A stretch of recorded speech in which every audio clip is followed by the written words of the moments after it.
seja bem-vindo ao podcast MG Familiar. Um podcast sobre temas pertinentes que nos fazem refletir e frequentemente com implicações para a prática clínica.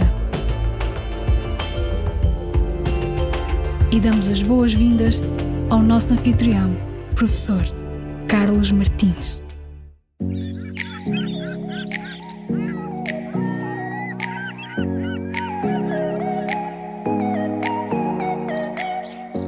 Chegamos àquela altura do ano em que sabe bem fazer coisas diferentes, descansar, inspirar-nos, no fundo, fazer férias. E, caros colegas, regressamos aos nossos episódios especiais de verão. E hoje é com muito gosto que tenho uma convidada, uma colega nossa, médica de família, Teresa Tomás. Bem-vinda aqui ao nosso podcast, Teresa. Tudo bem contigo? Muito obrigada. Tudo bem comigo, muito obrigada. Quero agradecer muito ao Dr. Carlos pelo convite para este podcast, que é sempre tão interessante, e também aos ouvintes que estão desse lado, pela atenção dispensada.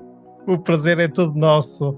Teresa, fala-nos um bocadinho de ti, onde trabalhas e já agora, vocês não sabem, ou até muitos dos nossos colegas saberão, tu tens um blog muito especial, um blog dedicado a livros, chama-se Pick a Shelf, ou seja, escolha uma prateleira, e fala-nos também como surgiu esta ideia de criar um blog. Muito bem, então, como o Dr. Carlos já disse, o meu nome é Teresa, eu sou especialista em Medicina Geral e Familiar desde 2020 e trabalho na Unidade de Saúde Familiar do Minho, em Braga. A ideia de criar um blog sobre reflexões de leitura surgiu logo durante o internato de Medicina Geral e Familiar, porque eu tive a felicidade de participar numa pós-graduação, conduzida pela Faculdade de Medicina da Universidade do Porto, uma pós-graduação em Comunicação em Contexto Clínico, porque desde muito cedo que me surgiu este interesse por perceber um bocadinho melhor o que é empatia e como é que podemos ter uma comunicação empática com os utentes. Nesse sentido, eu desenvolvi um projeto durante o internato, na minha unidade de saúde familiar, onde agora trabalho, que foi um programa de arte para perceber se expor os utentes a um programa de arte e os médicos a um programa de arte podia realmente melhorar a empatia percepcionada pelos utentes relativamente aos profissionais de saúde, também aos enfermeiros.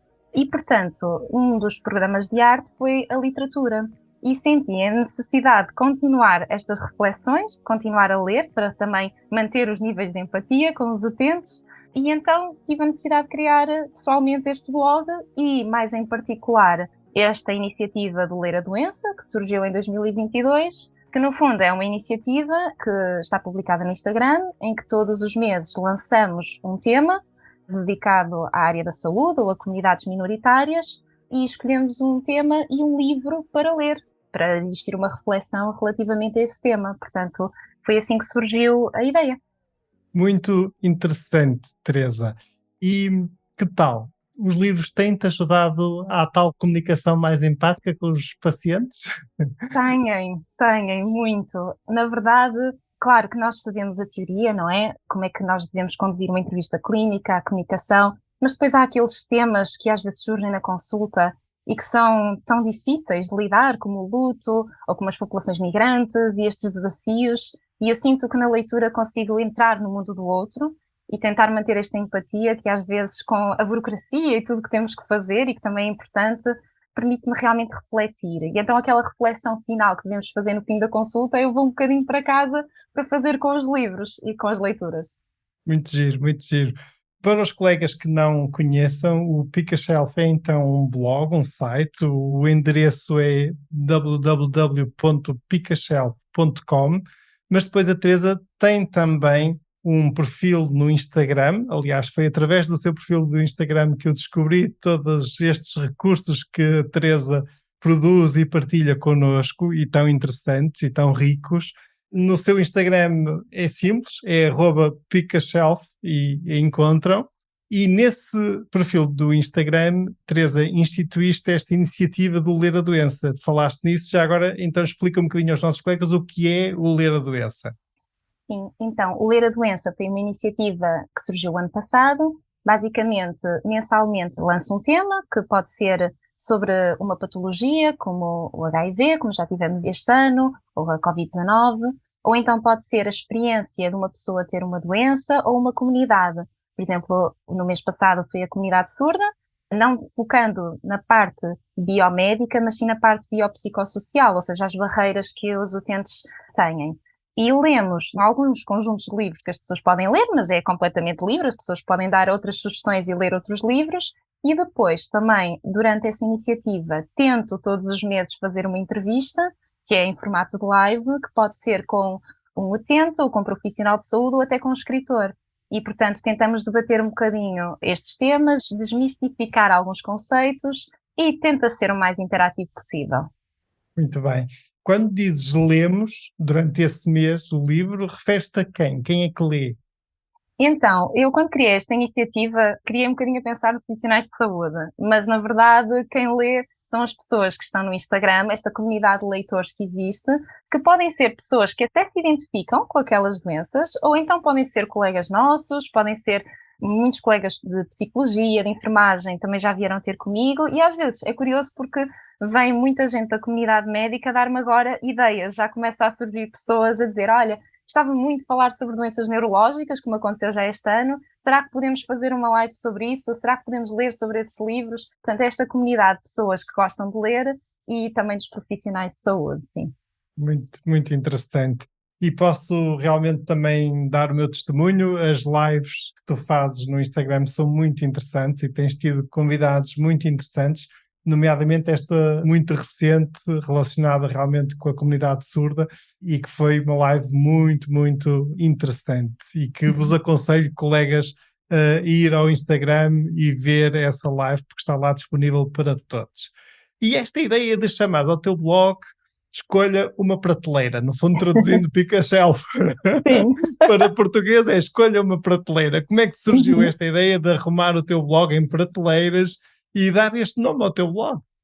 Inicialmente foi porque, lá está, naquele projeto que eu falei, nós não tivemos só a parte da literatura, nós fizemos um curso, no fundo, para profissionais de saúde, sobre literatura, sobre música, sobre cinema. E às vezes, quando faço aulas de comunicação aqui, nesta parte do meu agrupamento de centros de saúde, utilizo muitos filmes. Então a ideia inicial era escolher uma prateleira com uma forma de arte, porque, claro, a empatia pode ser melhorada não só através da literatura. A literatura é aquela com que eu mais me identifico, mas pode ser com filmes, para pessoas que prefiram cinema, ou pode ser até com música, depende. E, portanto, escolher uma prateleira é escolher aquilo que as pessoas preferem. E também porque lembro-me das minhas próprias prateleiras. Tenho livros médicos, mas depois estão misturados com livros de ficção. Por isso, nós podemos ir às nossas prateleiras em casa e escolher aquilo, exatamente, que necessitamos mais e que necessitamos naquele momento. Portanto, a ideia do nome foi essa, sim. Eu acho que foi um nome muito feliz. Sabes, eu estou a ouvir-te e identifico-me muito com o que acabas de dizer. E, por exemplo, quando nós criamos o portal EBG Familiar, no fundo também criámos duas secções. Uma é o livro que mais me tocou, em que convidámos os nossos colegas a partilhar livros que os tocam por algum motivo e a partilhar o porquê e partilhar, no fundo, esse sentimento tão especial que é, às vezes, descobrimos um livro que nos diz tanto. E a outra era o Para Além da Medicina. E depois, mais tarde, até o filme que mais me tocou.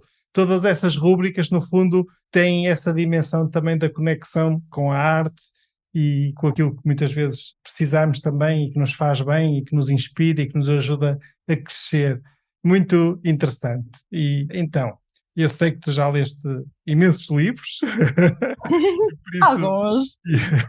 imagino que a lista daqueles que te tocaram seja grande, mas alguns devem te ter tocado assim de uma forma muito especial. Queres partilhar alguns? Eu sei que não vai dar tempo para partilhar todos já hoje, mas podemos dividir isto em 2 episódios e então partilha já alguns hoje e depois ficamos à espera dos restantes. Muito bem. Então, eu pensei em 2 livros que me tocaram bastante, em alturas diferentes da vida.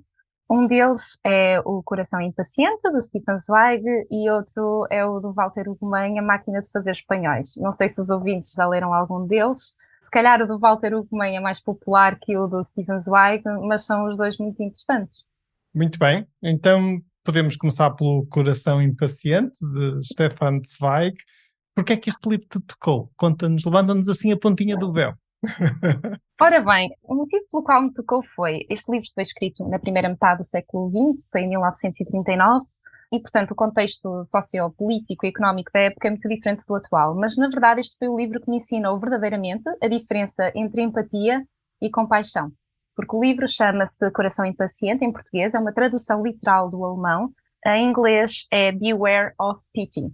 Beware of Pity pode ser traduzido como Cuidado com a Piedade. E, no fundo, estes títulos ligam-se, porque realmente a piedade, que pode ser também a compaixão ou a misericórdia, como quisermos chamar, é bastante diferente da empatia. Este livro segue a história de um tenente, que é o tenente Hofmiller. É um tenente que tem muito boas intenções, ele é mesmo um coração bondoso, como as histórias clássicas nos ensinam, e conhece uma jovem que se chama Edith, e essa jovem é portadora de uma deficiência motora.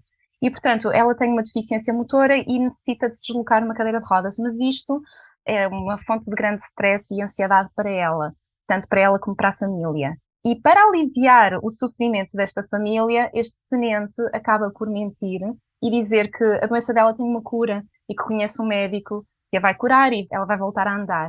E esta atitude do tenente foi com muito boas intenções, porque ele de facto queria aliviar o sofrimento, mas não resulta, e todo o enredo, que eu não vou contar, claro, para as pessoas descobrirem, quiserem ler, mas todo o enredo vai ser muito influenciado por causa desta decisão do tenente, deste que pode ser um bocadinho traduzido em palavras médicas do nosso vai correr tudo bem, não se preocupe, vai ficar tudo bem. E isto não foi uma atitude que foi empática, não é? E há uma parte do livro, na minha edição, é logo a primeira frase, em que o médico diz ao tenente Hofmiller que existem duas espécies de compaixão. Uma que é feita de fraqueza, que não passa de impaciência do coração, ansioso por se libertar de um penoso enternecimento em face da dor alheia, e existe a outra, que é a única que conta, a compaixão que não é sentimental, mas ativa, e que sabe o que quer e que está resolvida a suportar com paciência, a prestar ajuda até ao máximo esforço. Ou seja, no fundo, esta compaixão ativa é empatia. E este livro, fora dos livros escolares, dos manuais didáticos, ensinou muito bem a diferença do que é ser empático e querer ajudar o outro, mas com esperanças realistas, comparativamente àquela comunicação muito de vai correr tudo bem, não se preocupe, e que realmente não nos estamos a envolver com a pessoa. Portanto, foi um livro muito interessante, eu gostei muito de o ler e tem um desfecho também muito interessante, e também foi uma inspiração para um filme, O Grande Budapest Hotel, do Wes Anderson, é uma das inspirações, portanto, acho que é um livro bastante interessante. É curioso porque a palavra compaixão às vezes é algo traiçoeira, não é? Porque pode sofrer esta dupla vertente e quase dupla interpretação. E, por exemplo, muitas vezes em língua inglesa nós encontramos a expressão no sentido de promovermos, nós médicos, compassionate care. Este compassionate refere-se realmente àquilo que tu mencionaste como compaixão ativa e que mencionas e bem, e que nós estamos mais habituados a referir-nos ao termo de sermos empáticos, a empatia. Mas, sem dúvida que é uma reflexão interessante, e só por este bocadinho já ficamos mais ricos. E A Máquina de Fazer Espanhóis, de Walter Ugumem, porque é que é especial para ti? Ora, A Máquina de Fazer Espanhóis, eu acho que é um livro muito, muito rico e interessante. Eu tenho a versão ilustrada da Porta Editora, os desenhos são do Juan Domingues, e aconselho as pessoas, se quiserem ler o livro, que seja acompanhado por estas ilustrações tão ricas de Juan Domingues. Eu tive a felicidade de ver uma exposição em Braga com as ilustrações, onde ele explica com textos do Walter Ugumem porque é que às vezes fez umas ilustrações de uma forma e não de outra. Basicamente, tocou-me muito porque é um livro sobre o envelhecimento. Foi uma das escolhas que fiz no Ler a Doença sobre envelhecimento. Segue a história de um senhor que é o Sr. Silva, que começa logo a história por ele estar num processo de luto, portanto a mulher acabou de falecer e ele integra um lar, uma residência para idosos. E vê-se despojado de tudo aquilo que era a sua identidade. E então este livro fala muito sobre isso, sobre o que é envelhecer em Portugal.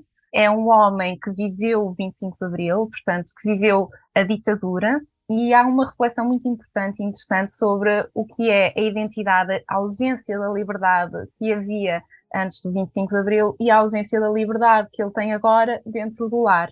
Não é um livro sobre maus tratos em lares ou condições más no lar, pelo contrário, ele tem condições excelentes neste lar, mas fala também sobre o paternalismo que ele vivencia, ou seja, os diminutivos, vamos dar um banhinho, vamos dar uma mantinha, e de como isso o afeta negativamente. E tem um conjunto de personagens que são deliciosas, que são várias personagens também idosas, sobre as peripécias que eles passam no lar, e reflexões muito bonitas do que é envelhecer em Portugal, claro, e no futuro, porque o futuro da nossa sociedade não é o envelhecimento. Claro. E faz-nos pensar nisso, o que como sociedade e também como profissionais de saúde, acho que é muito importante. Muito bem. Achas boa ideia os nossos colegas aproveitarem as férias de verão para lerem um destes livros, ou até os dois? Acho que sim, acho que vão gostar especialmente. Talvez o de Walter Ugumem seja aquele que as pessoas mais se vão relacionar, mas acho que os dois são uma ótima escolha para passarem umas boas férias, sim, a ler. Teresa, muito obrigado pela tua participação neste episódio e conto contigo para participares já no próximo, para falarmos um bocadinho sobre um colega nosso, médico e também escritor. Parece-te bem? Parece-me ótimo, a honra é minha, muito obrigada. Obrigado nós. Caros colegas, juntamente com este episódio, partilhamos o link de acesso aos livros aqui referidos e também ao blog Pica Shelf. Fiquem bem, continuem bem, até ao próximo episódio.